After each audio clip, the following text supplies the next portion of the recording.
Good afternoon. This morning, faced with the very real possibility of a potential immediate shutdown of the entire DACA program by a federal court, President Trump took the responsible and constitutional step of announcing that the administration will be phasing out the program over the next 2 years. Today's September 5th deadline was set by the plaintiffs presenting the administration with two and only two real options to choose from: the likely sudden cancellation of the program by a judge, or an orderly wind down that preserves the rule of law and returns the question to the legislative branch where it belongs. The president chose the latter of the two options. The president made the best decision in light of the fact that the system set up by the Obama administration in clear violation of federal law. President Obama even admitted this himself when announcing the program, calling it a temporary stopgap measure and calling on Congress to act. DACA was initiated after Congress explicitly rejected the same proposal in legislative form. In other words, President Obama didn't just suspend federal law, but implemented a policy Congress had explicitly rejected. There is a misconception that DACA primarily serves as a shield from deportation. This is misleading. DACA grants work authorization to nearly 800,000 individuals who are not legally authorized to work. DACA recipients whose average age is in their 20s were not an enforcement priority before, and they certainly won't become a priority now. The priorities remain the same: criminals, security threats, and those who repeatedly violate our immigration laws. The main effect of today's announcement is that work permits and other government benefits are being gradually phased out. But rather than leave DACA recipients and the men and women of immigration enforcement in confusing limbo while the DACA program was challenged by states in the same court that struck down another of the previous administration's unlawful immigration orders earlier this year, President Obama is laying out a responsible 24-month phase-out. President Trump. No permits will be expiring for another 6 months, and permits will remain active for up to 2 full years. The president was elected partly on his promise to deliver meaningful immigration reform that puts the jobs, wages, and security of the American people first. He is delivering on that promise every day, and he has put forward serious proposals to Congress that would responsibly end illegal immigration, prevent visa overstays, remove dangerous criminals, protect American jobs and wages, and create a merit-based system that grows our middle class. These are not just President Trump's priorities, they are the American people's priorities. For decades now, the American people, immigrant and U.S. born, have asked Congress to establish a lawful immigration system that protects our country. They've asked for strong, secure borders. They've asked us to protect American security and American jobs. And they've asked us to have compassion, not only for those who are here illegally, but for unemployed American citizens, including millions of unemployed African American and Hispanic citizens who continue to suffer under a broken system. The president's DACA decision today brings us closer to a safer, fairer, and legal immigration system. Now that he has ended this unsustainable and unconstitutional program imposed by the previous administration, the president is calling on the men and women in Congress to fulfill their duty to the American people by truly reforming our immigration system for the good of all people. And with that, I'll take your questions. John? Sarah, one question that went unanswered today was some 359 members of the DACA program enlisted in the U.S. Army in 2016. Their tour of duty would run standard 4 years, I would assume, but their DACA status would only last 2 years. If there's no fix by Congress before March the 5th, do you know what will happen to those people? Will they become ineligible to remain in the military, or will there be special dispensation? Is that being worked out? We have confidence that Congress is going to step up and do their job. This is something that needs to be fixed legislatively, and we have confidence that they're going to do that, and we stand ready and willing to work with them in order to accomplish responsible immigration reform, and that would include DACA as certainly part of that process. There are many Republicans who believe that getting something on the Republican side is not going to be easy, that the divisions that we see between center and the right in the Republican Party will become only deeper. What gives you confidence that this With can all actually due happen? respect, I don't think the American people elected Congress to do things that were easy. They elected them to make a government that works, to work properly, and to work for American people, and that's their job. And if they can't do it, then they need to get out of the way and let somebody else who can take on a heavy lift and get things accomplished. Major? Sarah, in the context of DACA as a piece of legislation, would the president be willing to sign only something that addresses that, or would it also need to have components of the RAISE Act? Would there need to be funding for the border wall? Or would he be willing to sign something that simply addresses DACA legislatively? The president wants to see responsible immigration reform, and he wants that to be part of it. But again, we can't take just a one-piece fix. We've got to do an overall immigration reform that's responsible and frankly that's lawful, and that's what the president wants to see Congress do. What would be the priorities for him in a comprehensive reform package? Would it be DACA and what else? And certainly to control the border, to improve vetting and immigration security, enforce our laws, and do things that protect American workers. Let me ask you a question on North Korea. In the president's mind, is it an option to simply contain a North Korea that possesses nuclear weapons? Certainly the priority of the administration is to have denuclearization of the Korean Peninsula, and it's also to protect American citizens. But certainly the priority would be that. Phil? Sarah, you're talking about a comprehensive immigration fix from Congress in a span of 6 months, and much to the president's frustration, Congress hasn't been able to really do much at all this year. What gives him confidence that they're going to be able to act on immigration? Has he spoken to any congressional leaders since making this DACA decision? He's spoken to a number of leaders, but hopefully, as you guys all know, they just came back from a 3-week vacation. I think that they should be rested and ready to take on some big challenges that America faces. Why put the fate of the lives of 800,000 Because it's Dreamers, Congress's people in job there. to legislate. It's not the president's job to create law. It's not. It's Congress's job to create legislation. I think that's something we all learned in 8th grade civics. I know I certainly did, and I think that every member of Congress should know that that is their duty, and we're asking them to fulfill it. It's pretty simple. I think that the American people elected them to do it. And again, if they can't, then they should get out of the way and let somebody else take their job that can actually get something done. Steve? What consideration are you giving to negotiations with North Korea over the nuclear program?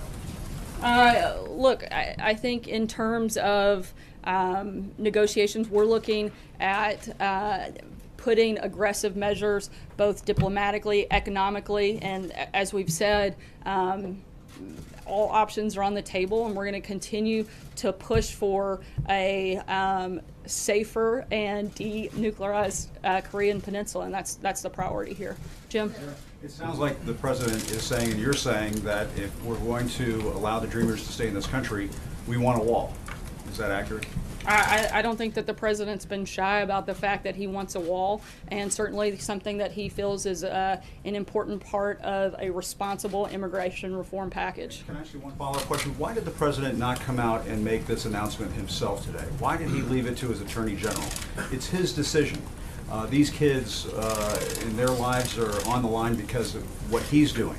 Why not have him come out and make this It's call? in large part a big part of the legal process. This was deemed illegal by, I think, just about every legal expert that you can find in the country, including many of Obama's own attorneys, said that this was not lawful program. Right. And therefore it would be the Department of Justice to make a legal recommendation, and that's what they did. But the attorney general said, Thank you, Sarah. Would the quick question, yes or no, and then a follow-up. Would the president sign a standalone DACA extension? Again, I've addressed this. The president is hoping to work with Congress on responsible immigration reform, and I laid out the priorities that the administration has on that front.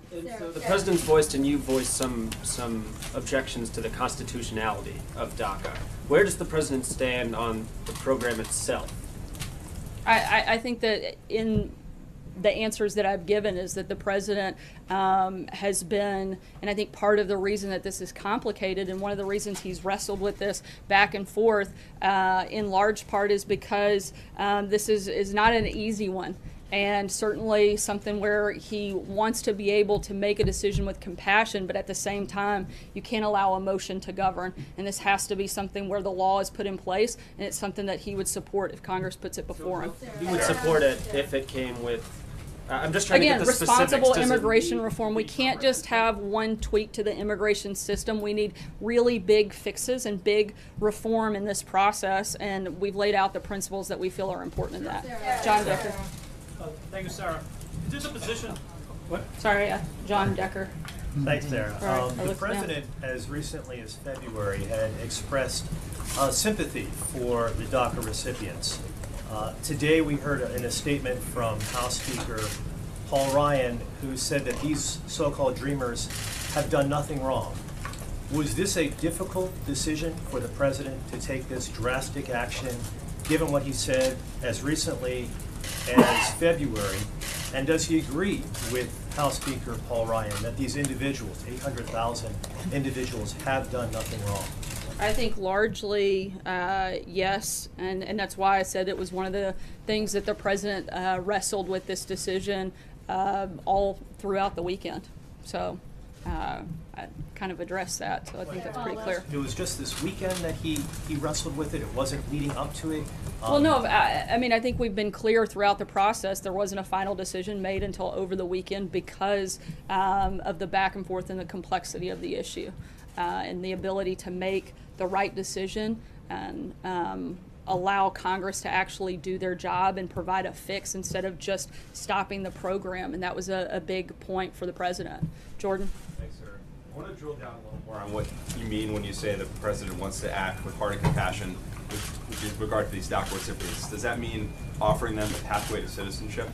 I think it means providing a more permanent solution that's done through the legislative process, done legally and responsibly, unlike the previous administration. A permanent solution, does that mean you're like giving them legal status legislatively? Like, what is the permanent solution that I think the that's president something we envisions? want to work with Congress to determine exactly what that looks like, but there has to be, something needs to be done. It's Congress's job to do that, and we want to be part of that process and make sure that there is a fix put in place and that this isn't ignored like it has been for the last 5 years. If Congress doesn't get it done by the March 5th deadline, considering the president's personal feelings about these DACA recipients, would he consider giving them additional time to get a solution passed? We'd like to have confidence that Congress will actually do their job. We're going to ask that they do that and that they allow us to work with them and be part of that process. But again, if Congress doesn't want to do the job that they were elected to do, then maybe they should get out of the way and let someone else do it. Stephen? Sir, when we heard from the Attorney General this morning, he repeatedly referred to DACA recipients as illegal aliens, and at one point he intimated that hundreds of thousands of Americans did not get jobs that were taken by DACA recipients. Does the president share that view? I think that it's a known fact that there are over 4 million unemployed Americans in the same age group as those that are DACA recipients, that over 950,000 of those are African Americans in the same age group, over 870,000 unemployed Hispanics in the same age group. Those are large groups of people that are unemployed that could possibly have those jobs. But again, we're looking for fixes. We're not looking for complaints, but we're looking for solutions, and that's our focus moving forward. Reconcile those statistics with the idea that hundreds of thousands of people, if the president gets what he wants, would achieve legal status. How do you reconcile those two competing interests? Well, I think one of the first things is the president is looking to create a whole lot more jobs in America so that it addresses both problems. There's a reason he's focused largely since day one of taking office in creating a better market for businesses to create jobs, to hire more people, higher wages. He's gotten rid of over 800 regulations that have helped do just that. 1.2 million jobs have been created since he came into office, and every single day we're looking for more ways to grow that number. And so we're doing our part to address and create an environment that allows people to have more jobs, and we're going to continue doing that. Kristen? Thanks. The president vowed to treat dreamers with, quote, great heart. How is this move treating them with great heart? I think by allowing an orderly process to take place. You know, there's a lot of people that I've seen attacking the president for not showing the level of compassion that they feel like he should. To me, the most heartless thing that I've seen all day today is that Democrats like Nancy Pelosi are using this decision today for fundraising while the president's trying to fix this situation. They are politicizing an issue instead of actually doing their job. If they would spend less time fundraising and more time focusing on solutions, we wouldn't even be in this problem in the first place. On the president's decision, where all of this stems from, Dreamers, supporters of Dreamers say this is cold-hearted. You're leaving the future of 800,000 people uncertain, up in the air.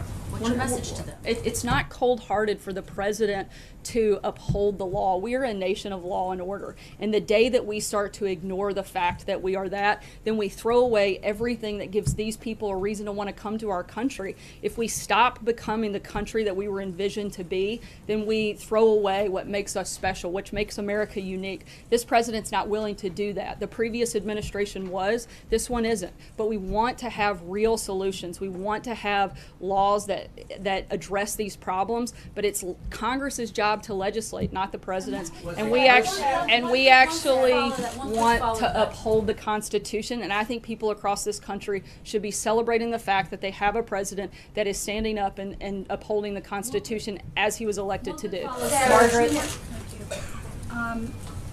I'd like to ask you about North Korea, but quickly on DACA. Is the president committed to honoring the will of Congress, essentially whatever Congress passes on DACA, or does he reserve the right to veto a DACA fix if he feels that it doesn't kind of holistically do what you're talking about, a bigger picture thing that touches on some of these? As I've said, we want responsible immigration reform, and that would be part of that package and part of that process. So on the North Korea, if I could just ask. Vladimir Putin has said that he doesn't believe that sanctions are going to work at all against North Korea, and I'm wondering whether the president himself is coming around to that perspective, or whether he still believes sanctions can be effective, and if he has any plans that you could share with us to talk with the Chinese president or the Russian president himself. Look, we've been clear about what our priorities are, that now is not the time for us to spend a lot of time focused on talking with North Korea, but putting all measures of pressure that we can, and we're going to continue through that process. We've also said that everybody, including Russia, including China, need to do more to address the threat. This is a global threat, and everybody needs to take part in putting pressure on North Korea. And as we've said many times before, both Secretary Mattis and the President, that all options are on the table, and we're going to continue to keep them on the table until we get the results that we're looking for. Sarah, the President has said that the DACA recipients should rest easy. He's also said on several occasions that he loves them. Is he giving them his personal assurance that at the end of 6 months they will not be deported? I think he is giving Congress the ability to do their job. I've said that earlier. When he said they should rest easy. Look, the president gave the ability for us to have a 6-month process for Congress to actually step up and fix this problem, and they certainly have the ability to, and certainly should take that opportunity. One other question about during the other immigration moves that the administration has made. You've made the argument that the president's powers over immigration are very, very broad and unquestioned. Why in this case does he feel he can't do anything by himself and he has to turn it over to Congress? That was a specific statute within the Constitution that allows the president to take action to protect Americans. These are two very different things, and certainly not apples to apples. John Gizzi. Thank you, Sarah. 2 questions on DACA. Two-question Tuesday. Kansas Secretary of State Chris Kobach, a close ally of the president's, denounced the decision because of the 6-month delay in it and said there should be no phase out, it should have been implemented immediately. What's your response to that criticism from a strong supporter and ally of the president? I think our response is pretty clear. The president made a decision, and we feel very much that it was the right one. The other thing is that you talk about 4 million jobs that could go to other people. Has the president ever discussed this part of DACA with some of the leaders of organized labor to try to involve them in the process. President Trump of the AFL-CIO, President Hoffa of the Teamsters, and others that they work with.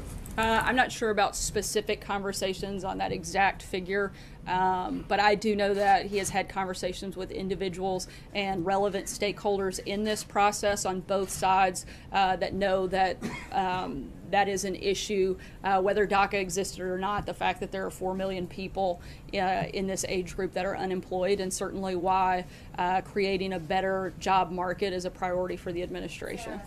Francesca. Thank you, Sarah. I wanted to follow up on what Jim asked. I don't know that we heard back here the rest of your answer. You said that the reason that Attorney General Jeff Sessions put out the earlier statement on camera was because it was a legal argument. But a lot of what we've been talking about in here is a legislative argument. Why have we not heard from the president directly on this today? And can we expect to hear from him later today on this? You have heard directly from the president. He issued a pretty lengthy statement directly from the president. Why was it Attorney General Jeff Sessions that went on camera when the president hasn't went on camera to make this case today about what a big heart he has and how compassionate he is and how he wants Congress to take legislative action on this to essentially save DACA? The president's spoken about this numerous times in the past, but at the same time, this was a legal issue because there was a court decision that had to be made with a timeline not placed that the administration created, but a timeline that was created by the attorney generals in those states that were forcing this issue and this decision to take place by today. It was a legal decision, and that would fall to the attorney general, and that's why he would be the one making the announcement. Peter. Talk about stakeholders. Has the president met any enrollees in the DACA program? I believe he has had several conversations with enrollees and those that have been part of the program. Can you tell us anything about that and what context and what have you got out of those conversations? Look, again, I think that the president's goal was to talk to a lot of people on both sides of the issue and, one, do what it takes to uphold the law, uphold the Constitution, but also allow Congress to create a permanent solution and fix the problem, which he's done by allowing for that 6-month period. Have you had those conversations recently as part of this recent deliberation? Again, I'm not sure on the exact timeline, but I know he has had many conversations with people on both sides of this issue. Certainly people that support keeping it as is and those that support getting rid of it. People will be affected by it, though, right? Right. Again, like I said, I know had conversations with people that have been part of the program. Catherine. Sir, you said the president wrestled with this decision all weekend. Can you walk us through any of the process he went through to get to this? When did he make the decision? Who was he consulting with? Sort of how this came about? He made the final decision over the weekend, and as I said, he spoke to many relevant stakeholders and individuals that support a variety of positions on this program. Also, Sarah, can you tell us anything about the meeting today with the Big Six? What are you expecting out of that, or anything you're hoping to get out of that? We'll continue to keep you guys posted. I think the ultimate goal is, as Congress is coming back into session, to talk about some of the big priorities, certainly tax reform, immigration reform, among many other things that are going to be on the agenda for the fall. Noah. Go ahead. Oh, sorry. The president. I'll go here and then I'll come back to you. The president's basically told Congress to do this, but he hasn't written any legislation similar to how he approached. I didn't know it was the president's job to write out specific details of legislation. Well, I think that's other presidents exactly with what their major initiatives have taken a greater role in helping to craft that legislation. They found friendly allies in Congress to actually be the ones to propose it, but this president has not. Why has he made that shift, and does he think is he reconsidering it in light of the fact that some of the other major pushes he's tried to make have not been successful legislatively? We've laid out detailed principles, and we have worked with members of Congress on specific pieces of legislation, and we'll continue to do that. Thank you, Sarah. Quick international question. The situation in Myanmar is quickly escalating into a major humanitarian crisis. Has the president been briefed on the situation in Myanmar, and if so, is he planning to speak to any of the leaders in the upcoming meeting about this situation? I know this is something that we're monitoring closely, but I'm not aware of any specific conversations that are planned at this time. But as always, in calls like that, we will keep you guys posted and put a readout after. Cecilia? The president says that Dreamers won't be a priority for enforcement, but that's not a guarantee of protection. Is this White House willing to offer one? Those are certainly, again, they're not a targeted priority, but the goal here is that Congress actually fixes the problem, and then that isn't an issue.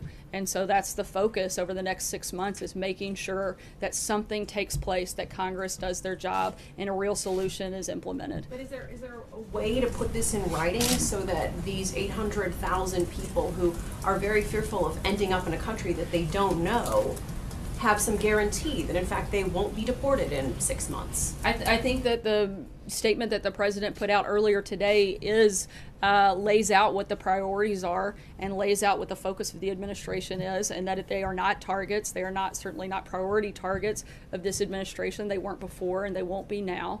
And again, Congress has 6 months, which is a pretty long time to get something done, and we hope they do, and there's a solution in that so that this isn't a problem moving forward. Yeah. I was wondering, you mentioned that the president had spoken over the weekend or in recent days to various stakeholders. We had talked to the Attorney General's office in Texas, and they said they did not get a heads up or any, nobody conferring with them about this. Did you all talk to the 10 states, and are you positive that they are not suing? I know that various members of the administration have been in contact with individuals in those states. I'm going to wrap here, but I have one note to. Wait, you didn't answer the second part. I have one thing I'd like to just add. The president will be announcing the donations that he will be personally making to the various charities, and thank you to those of you that have submitted. We had several people put in submissions, and he'll be doing that tomorrow. And again, I know there were a lot of questions over the weekend. That will be a personal donation of $1 million from the president to various organizations and charities, many of which came from this room. So thank you again for that. Hope you have a good day. We will make America great again.